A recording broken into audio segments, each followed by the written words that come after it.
Hi, my name's Dee and welcome to Untitled Tarot and welcome to your full moon Halloween Gods at Play reading. Now, if there is a sign in the title below, then it's one of my standard format videos, but the actual reading itself will be taken from a live stream I am doing 6 PM GMT to celebrate Halloween and to celebrate the channel's first birthday. If you're seeing this beforehand, then it's going to have a general reading at the end. But as ever, I'm going to look into the full moon and have a discussion of what I see on the full moon. However, I can't do it as good as all the professional astrologers. So there is a link in the description down below for a Facebook page for this channel, where obviously I post these videos and where you'll find my live stream and what have you. When I finally do it, wish me luck. Mars and Mercury retrograde, so let's see if it works. But I also post all of the astrology forecast, weather report type videos that I'm learning from as well. And obviously it's right at the start of the month, or it's right at the start of next month. So there's a lot on there at the moment. I will recommend Ksenia Moore's full moon video, Wonder Girl Astrology's full moon video, and oh, there was a third one I wanted to point out as well. What was it? No, it's gone. I'll remember it at some point. But yes, I'm not going to be looking at the standard astrology because I don't know enough about it yet. I am still learning. I have the pleasure of learning from Rick Levine, who is great. So we'll see how it all goes. So, as I say, Facebook link down below. The good thing about that page as well, it has an inbox. So if you're wanting to contact me directly for a personal reading, then that's the way to do it. And as ever, as I say, if there is a sign in the title down below, there's also a timestamp in the description so that you can get past all of my waffle if you've seen it once already. And get straight to the reading, because really you should watch 3 of them. Watch your moon, obviously, it's a full moon reading. Watch your sun, because that's what we're all trained to do now, and that's the I am. But importantly, watch your rising sign. And if you don't know what your rising sign is, there is a link in the description down below where you can get yourself a free birth chart. There's no end of sites on the internet to get hold of that. And so what I'm going to do is I've put a lot of work into this video, so you're going to have to excuse the odd little bit of editing here and there, because there's a lot that I want to say and I want to make sure that I say it right. Now, as you're probably well aware, a full moon is sun opposition moon, and we have the moon at 8 degrees 38 minutes of Taurus, and therefore the sun at 8 degrees 38 minutes of Scorpio. Now, the moon is conjunct Uranus by a small distance of 3 minutes. You know, they are literally that far apart, their centres. So Taurus is a sign about stability. Uranus, not so much. Lightning, change, shock, transformation, great revelation. So we have the moon settling nicely into the stability of Taurus, with Uranus there trying to shake everything up. Now, that could be very interesting when we look at the time that we're in, especially if you are in America right now. So just because October is very nearly over, do not think that we will escape having some form of October surprise or another. Let's face it, pretty much every day of October has been an October surprise of some form or another. Now, the Scorpio-Taurus axis is one all about growth and change. Let me bring my notes up so that I know what I'm talking about. As the polarity, the Taurus mission is to root in and establish an earthly form, whereas Scorpio has that more transformative element to it. It has an urge to merge, to share resources, with the idea that the creative union will bear even more fruit. So if Taurus is about the shape of things, then Scorpio shifts that shape, and to do that uses its own resources and sometimes others too. Now, with Uranus in the mix there, the shape-shifting may end up being to an entirely new form, or something that initially might appear quite uncomfortable, because shock is exactly that, shock. It is never pleasant, even if it has a good result. You think if you open a door and there's someone that you haven't seen for years and years, and you're really pleased about seeing them, but you didn't expect anybody to be behind that door, you still have that moment of, oh, heck, there's somebody there, until it's like, oh, it's my old mate, and give them a big hug, or a socially distanced elbow bump, or what have you. But you've still had that moment of, you know, so we're looking, really, I don't think we can make plans yet until after the effects of this new moon, or particularly the Moon-Uranus conjunction, has happened. Definitely, with this being the moon, this could be a sudden change in feelings. It could be a sudden change in the home. It could be a sudden change in the emotional environment. And it's Uranus. It could be a sudden change in anything. But it will be something that's fast, and it will cause a shift in whatever it is that you are trying to build. So let's just have a look at the symbols for 8 degrees Taurus, because every degree has its own symbols. We have the Chandra symbols, which I think is the same name for the inside degrees that you will hear astronomers talk about. Obviously, there's the Sabian symbols as well. Now, the Taurus, 8 degrees Taurus, the inside degree is a talkative woman with tape over her mouth.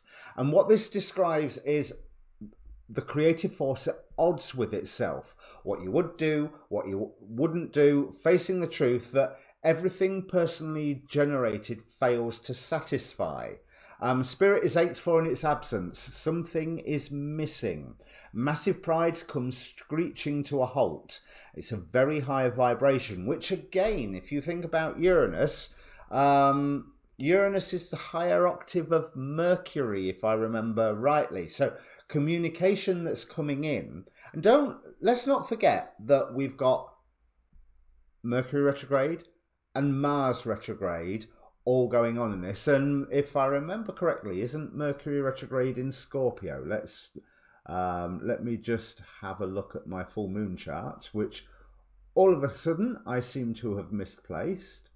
Why would it not be there? Of course not. Anyway, there we go. I found it. So let's have a look. No, it's regressed back into Libra by this point, but it's gone into Scorpio and then come back again. So there is a sort of an element of that transformation power going on. Now I've lost my symbols. Where have I put them? No, that's Scorpio. A very high vibration, inward places calling you, but the abyss features radical self-overcoming. And there is nothing to say, everything to do, with nobody left to do it, except the forgotten one inside who knows the way. Now that is beautiful, and it really calls into that idea of the shape-shifting that the Scorpio-Taurus axis brings in, because of that very phrase, their radical self-overcoming. So this is hopefully a wonderful opportunity for us to move past one of our own blocks or one of our own goalposts. Do not forget that this is the night, right around the world, this is the night where the veil between this world and the next is supposed to be the thinnest. It is also the Celtic New Year. So anything that we set into motion tonight is something that or, you know, under the light of the full moon, which is really a 3-day period, but you can consider the full moon energies to be lasting towards the new moon, where the new moon wipes the slate clean and we start again. But there is support to be had, there is doorways to peer through, there are doorways to look through, and there's information to be received. And again, Uranus, being the higher vibration of Mercury, indicates that element of transformative information. Now, talking about it being the Celtic new moon and any changes that we now could be lasting over for the upcoming year. Sorry, the Celtic New Year, not new moon. Celtic New Year. This degree is ruled over by a degree angel called Rahael. Now, the sun is ruled over. Is ruled by an angel called Sitael, which I will get to later. But what they promise is longevity.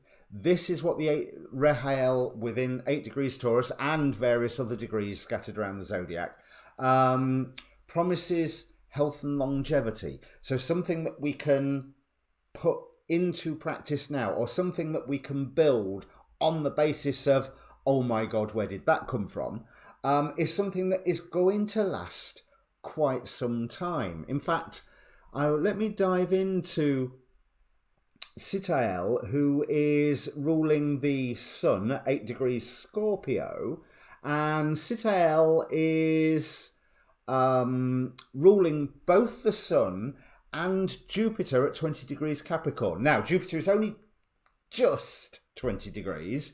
It's 20 degrees 59 minutes. So one could argue that it's 21 degrees, but I have no doubt that angels work in order and therefore they're going to be a stickler for mathematics. So we are within that 20 degrees Capricorn range, which means that anything that we are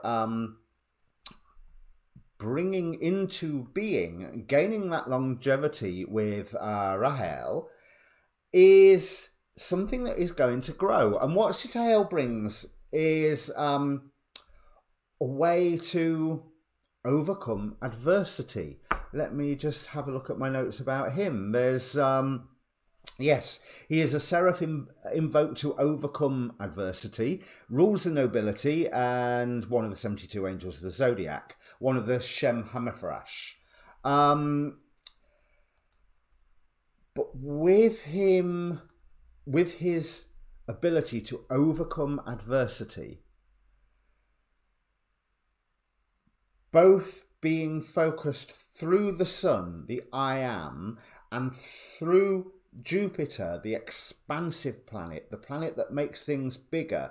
Even if Jupiter is still in Capricorn, it's making things bigger according to the rules, but there is a wonderful spirit shining through that sun that I wouldn't be surprised, especially with Uranus in the mix, is, yeah, we will expand with what we are creating to overcome adversity within the rules.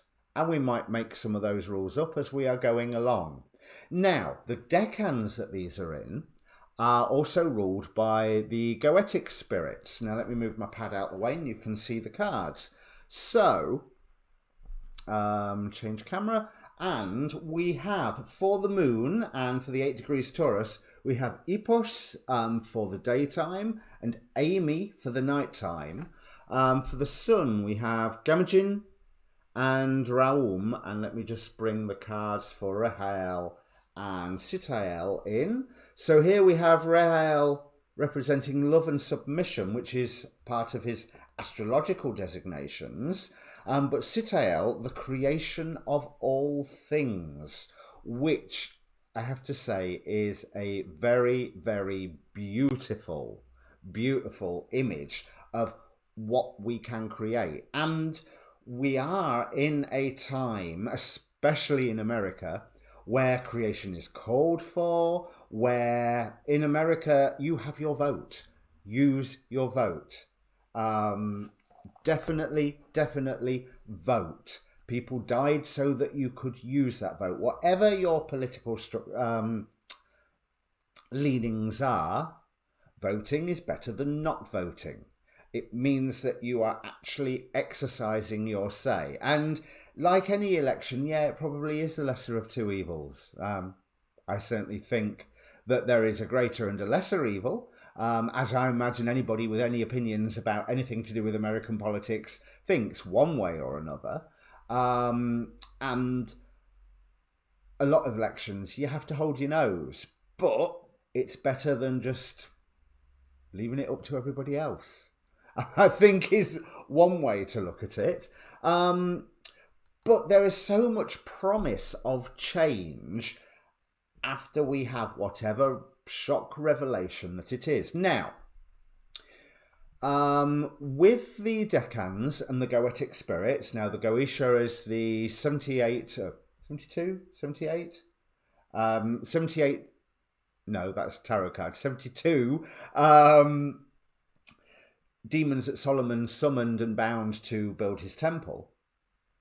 They each controlled decans, and one controls a decan in the daytime and one controls the decan in the nighttime. So with the moon and Epos and the sun and Gamagin, or Samagina, as he is known. Now, this to me indicates a time of revelation. Strangely enough, revelation, especially concerning those who have passed on in sin, which is that Epos, or is that, yes, that's Gamagin or Samagina. He teaches the liberal sciences and delivers news about people who have died in sin. He can summon the souls of drowned men and those who are in purgatory. Whereas Epos imparts confidence, eloquence, presence, independence, inspiration, humour, grace and bravery. He can also cause destruction. He can reconcile friendships, reveal secrets. So again, we've got that image of revelation of some secrets, and influence decisions. And you can say that in a political campaigning period, there's a lot of people trying to influence decisions. He rules over self-development and divination. And what was it that Chandra symbol was saying with Taurus? That radical self-overcoming. So for the daytime energies, if the full moon's in the daytime, any form of transformation that you are embarking upon has that little bit of whammy, that little bit of extra support that you might not have accepted beforehand. Now let's have a look at what's going on at night time. Now this is Raum, and Raum with the sun, 8 degrees Scorpio, and Amy with 8 degrees Taurus. Now, Amy is a warrior. Raum steals and relocates treasures, often from kings. I'll leave that one there. Now, what I can draw from that sort of reaction, so this is where the full moon is happening at night time.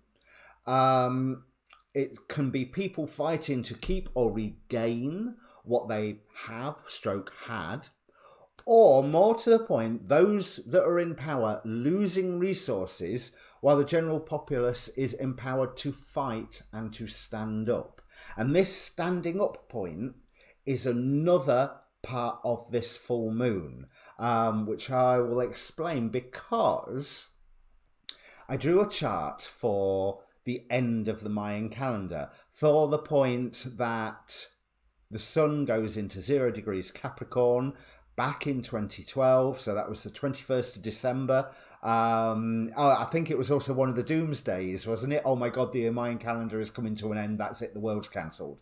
Yeah. How do you think about that now? Now we know what a cancelled world looks like. Now, the sun in this full moon, 8 degrees Scorpio, is conjunct the Saturn out of that chart. Now, let me just find, because I've put some notes down here. Of course, I'm not finding it very... here we go. So, yes, it is conjunct to the Sun by 1 minute. 1 minute. I mean, they are practically on top of one another. Now, the when the Sun conjuncts Saturn, let's have a look what I've got written here. It's a time to stand up. It can be a time of great satisfaction with achievements, recognition and promotion, and it can also be the other side, a time of privation, insecurity and hardship. Now, I imagine there's going to be an element of either or going on. Again, if you look at the political scene, but it's not just all about America. This is this personal transformation energy is worldwide. And there are certainly a lot of political forces acting worldwide at this same time that will all benefit or be debilitated by this very transit. Now, if you think about what the end of the Mayan calendar was, the Mayan calendar, the Bactun, is a huge cycle, and astrology is all about cycles. And the fact that we are being called to remember through the I Am, through the Sun, to the chart of the end of the Mayan calendar, to the planet of time, of, yes, restrictions, but more to the point, lessons. I mean, one thing that you do have to remember is, okay, Kronos ate his children. Yeah, we know. But he also ruled over a golden age on the earth before those children all managed to escape, thanks to Zeus being hidden in a cave. So it is that ancient golden age. It is a promise of that golden age, which again, the end of the Mayan calendar did used to talk about. Now we're going to start elevating. So if you want to talk about all the here comes the age of Aquarius business, you can do. I'm still not entirely sold that we are anywhere near Aquarius, but if you think about it, that's not a change that's going to change like that. That's a change that's going to have the world change over the course of, at the very least, several decades, if not a few hundred years. But I think it is absolutely beautiful that this one full moon, on the night where the veil is thinnest, is calling us back to the energies of the great cycle of the Mayan calendar, with the message, it is time to stand up and be counted. Sun conjunct Saturn transit means you must stand up and be counted. Hard work, discipline and patience are needed to attend to your duties and obligations, and you may have to take on extra responsibility or act as a mentor and guide. Now, if we are here to change the planet, let's get on with it. There's your extra work and responsibility. If we are here to help other people realise their role in changing the planet, being that mentor and guide, get on with it. Also, be aware that this is an energy affecting everybody, so you may suddenly find the arrival or the influence of a mentor or guide is really appropriate for you right now. But as we hear so many times, and America has definitely heard this so many times over the past few weeks, we are at a precipice. We are at a precipice with the virus. We are at a precipice politically. There are war tensions across the planet. There are political unrest across the planet.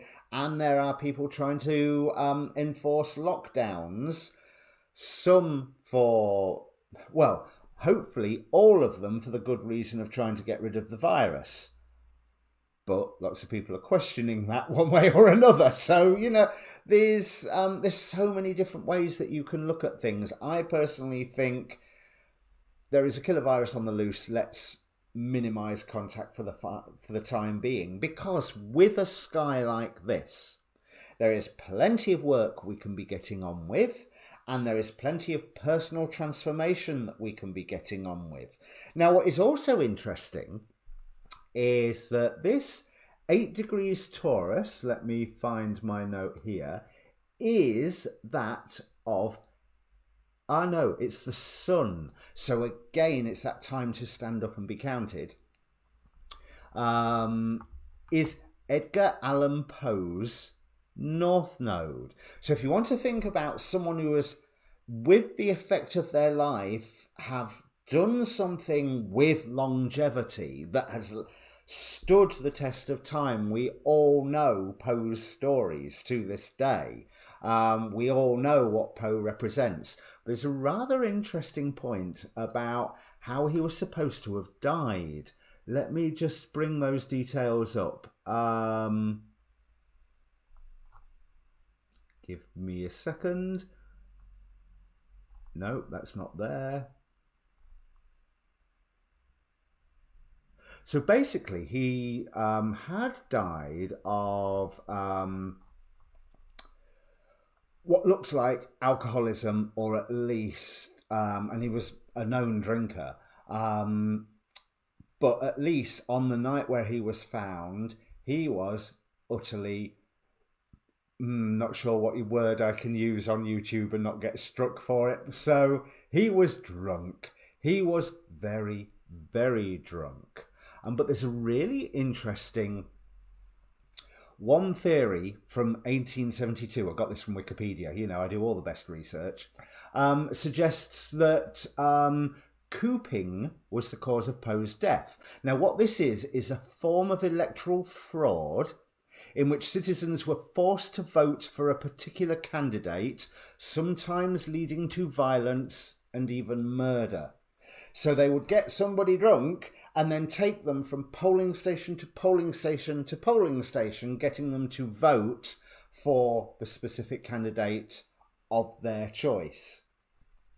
That's something I think that we need to watch out for, because remember, it is time to stand up and be counted. It is time to transform. It is time to overcome your own barriers and really, really transform. And I think that's everything that I want to talk about in this video about the full moon.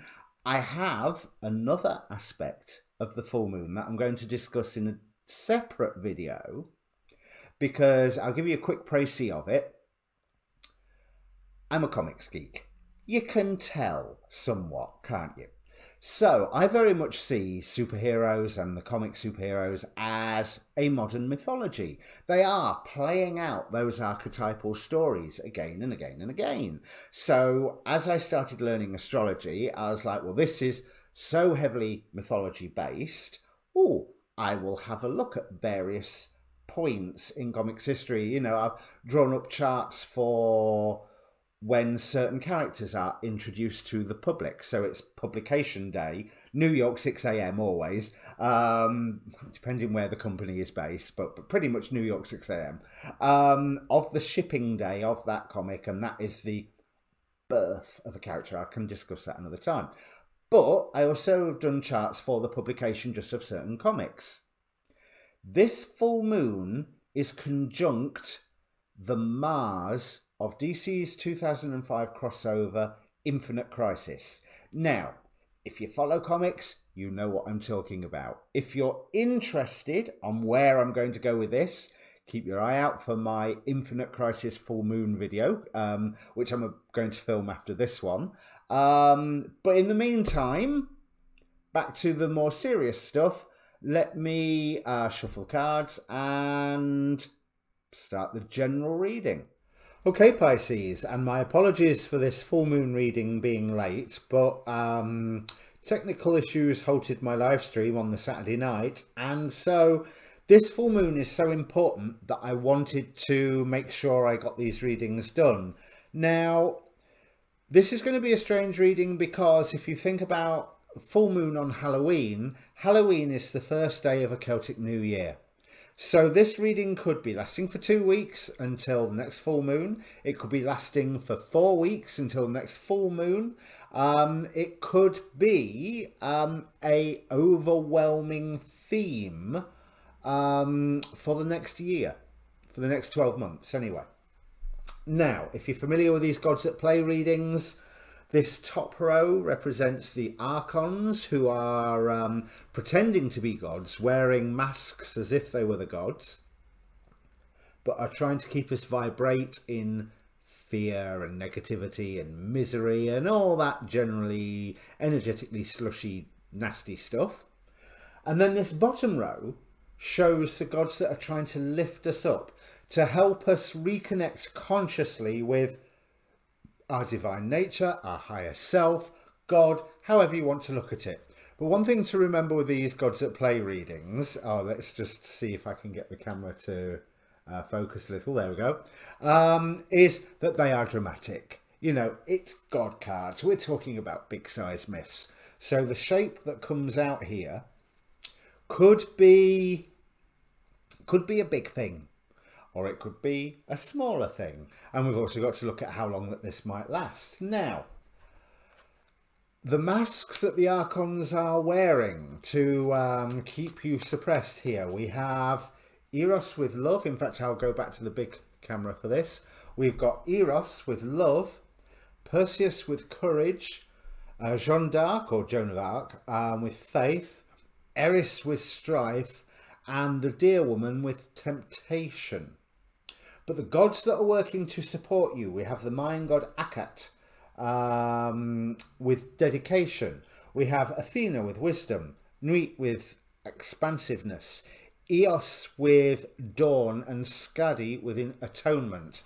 Now there's a lot of little messages coming out of here. The Oracle of Heaven and Hell card, we have Amael presiding over with fertility and multiplicity. I can't get my teeth in. Multiplicity. So there is a chance for a new beginning with Eos here. If you are staying true to something that either it's time to commit to or that you have already committed to, taking, you know, the wise, gentle path. Gentle might be an overstatement. Athena was a goddess of wisdom and war, but I do with Eos and Nyx, Night, Nuit here. I am feeling a certain gentleness. It's not like even the lapping of the tide. It's more like the gentleness of day into night and vice versa. Night back into day, especially night back into day. So I do feel like you are having a chance with that Amael over energy of turning night back into day. But there is a risk that you may be tempted to lash out at somebody like you have done before and repeat a behavior that you will get pulled up for by the divine spirits, specifically here by Skadi. However, if you are using that wisdom and using that dedication to go forward and not lash out, then Skadi promises a form of protection and a form of, what was the phrase? She will drop serpent venom on all those that oppose you and all obstacles that are in your way. But with that Deer Woman giving a temptation right above that, I cannot escape the feeling that you may be tempted to lash out at somebody because there is plenty of strife going on around. And this Eros, the dark side of Eros, is like, or the dark side of the Eros card, let me put it that way, is the obsessiveness you can get into a relationship, the controllingness you can get into a relationship. So it could be that Eros is here saying that somebody is trying to control you, or that you have the temptation to be controlling in a specific situation because of strife that is going on. Whereas I'm feeling with Athena, wisdom and war, yeah, she could go to war when she needed to. Absolutely. I think of her as a Wonder Woman type figure, for example. Go to war when you need to, but if you don't need to, you stand back and you let things play out.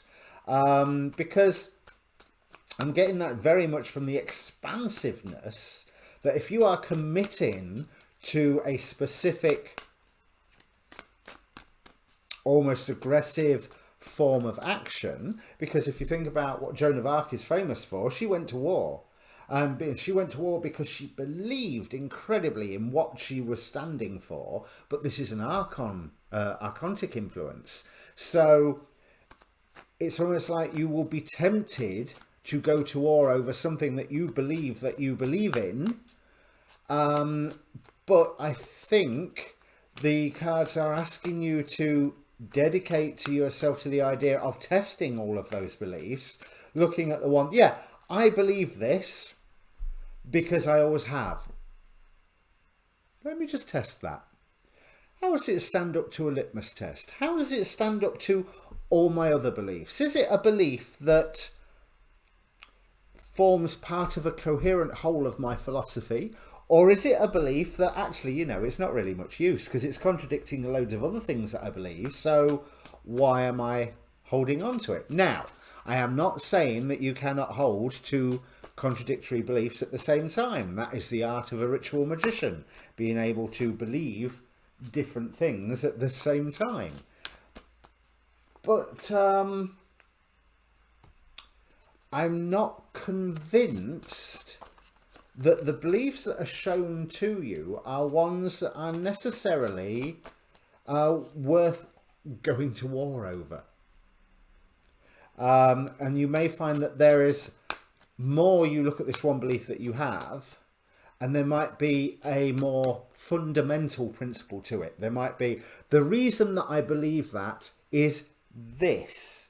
Now, this is still true. I still hold true to that. But the world has changed, my point of view has changed, so this surface belief might not be as relevant as it used to be because the world has changed around it. But there is a call to being dedicated to something. Let's see. All right, there we go. Dedicated to transformation. That's good, isn't it? I will say there is, under this, like the full moon, there is a lot of restitution, although you haven't got a restitution card yet. Or I suppose judgment, you could call judgment a restitution card. There is certainly a lot of untruths and illusions flying around, which you don't seem to, they don't seem to be affecting you in a great deal. You haven't, Morgan Le Fay keeps turning up here, and that she hasn't appeared for you. So this is more going into the deeper, well, it's Pisces, deeper emotional stuff, isn't it? Now, this full moon actually happened in your third house, which is your potential to learn something and your local neighbourhood. So third house is like primary school, fundamental. Oh, that makes sense, doesn't it? Fundamental learning, to which you then go on to a higher learning in the ninth house. So whatever this belief is that is being played upon, and that risks you being tempted to try and control, or to try or to submit to some form of control, you have to look at that underlying principle. You know, I think back to basics, you know, back to first principles would be a good way of measuring how you intend to behave, because there is a new beginning coming that you can't see all of it, even as much as you study, but I think it's going to go well. Ace of Pentacles here, and like I say, that's under the guidance of Skadi, but you have to be careful not to sabotage yourself by lashing out and getting into a load of control dynamics. We have the Prince of Cups here clarifying Eros, so that really indicates that there is a dream that you love, or some form of love relationship that has a trap in it for you, with the temptation of Dear Woman. And the Queen of Wands is someone that you do not mess with. You know, the Queen of Wands clarifying that Dear Woman, it's like you have the temptation to take on this role that says my word is law, and that will maybe not serve you as well as it could do, because I do feel with this Princess of Pentacles here that there is some form of strife around you where faith has been misplaced. The guidance that you are receiving, there's them lies. Four of Cups here clarifying Jeanne d'Arc with faith, but again, remember, this is the Archontic row. This is what's working against you, so that there is guidance appealing to you or being offered to you that really is misplaced, and any conflict that you may get drawn into is one that is only going to level up. Princess of Pentacles, my level up card, or one of my level up cards,